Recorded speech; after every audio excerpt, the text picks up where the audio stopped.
Hello guys, welcome back to my channel. तर आज मी अजून एका मागे गणपती दर्शनाला जाणार आहे नालासोपाऱ्याला. आणि तिकडच्या गणपतीची एक विशेषता आहे जी तुम्हाला तिथे जाऊन कळेल. So stay tuned. तर मी आज आली आहे नालासोपाऱ्याच्या इच्छापूर्ती श्री गणेशा मंडळामध्ये. त्यांचं यावर्षीचं डेकोरेशन आणि मूर्ती बघायला आणि बाप्पाचे आशीर्वाद घ्यायला. नेहमी इथे काही खूप युनिक कॉन्सेप्ट असते त्यांच्या डेकोरेशन मागे आणि खूप थॉटफुल असतं डेकोरेशन. मी तुम्हाला घेऊन जाते आणि तुम्ही पण नक्की ट्राय करा इथे व्हिजिट करायला मागी गणपती निमित्त.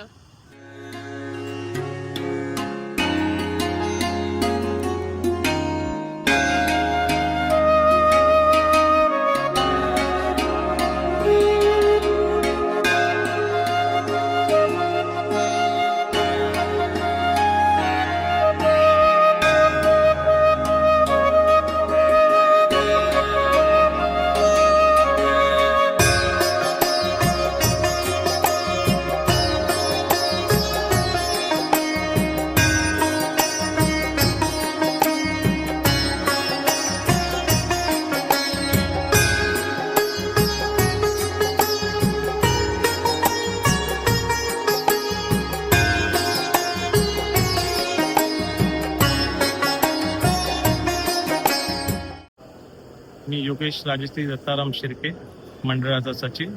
यावर्षी मंडळाचं आमचं 19वे वर्ष आहे आणि जे तुम्हाला ते मागे दिसतंय आमचं समुद्र मंथनांचे रत्नांचं आमचं कन्सेप्ट चालू आहे. त्याच्यामध्ये कौस्तुभमणी जो आपला समुद्र मंथनच्या वेळी पण 5वा आणि आमच्या मंडळामध्ये पण 5वा आहे.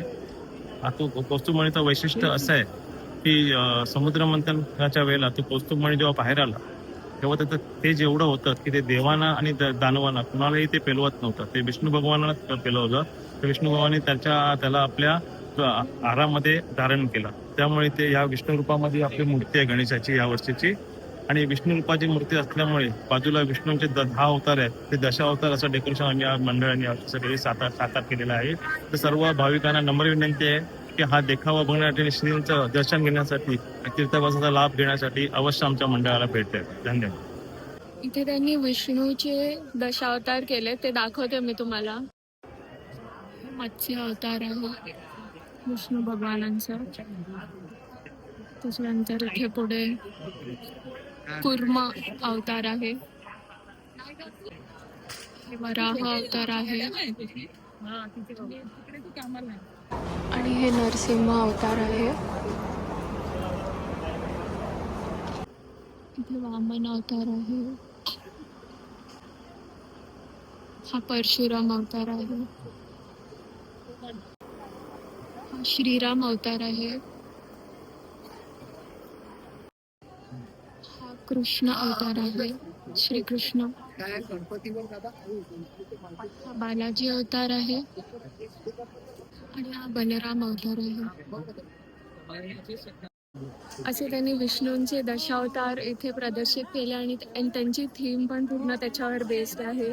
आपल्याला सचिवांनी माहिती दिलीच. खूप सुंदर आहे इकडचं डेकोरेशन. तुम्ही नक्की विजिट करा इकडे. मम्मी, तुला डेकोरेशन कसं वाटलं? खूप छान आहे आणि यांचे दरवर्षी वेगवेगळे थीम असतात. यावर्षी त्यांनी विष्णूची सर्व 10 अवतार दाखवलेले आहेत आणि कौस्तुभमणी हे त्यांचं थीम आहे. खूप छान आहे. मूर्ती सुद्धा एकदम सुबक आणि हा कौस्तुभमणी आहे वरती. खूप सुंदर बनवलं. तर आम्ही घरी आलेलो आहोत आता. खूप सुंदर दर्शन पण झालं आणि मूर्ती पण खूप सुंदर होती. तुम्ही पण नक्की विजिट करा तिथे मागे गणपती निमित्त आणि दरवर्षी जा. दरवर्षी तिथे खूप युनिक थीम्स असतात आणि मूर्ती पण खूप सुंदर असते. So that was all about the vlog. Thank you so much for watching. Bye bye.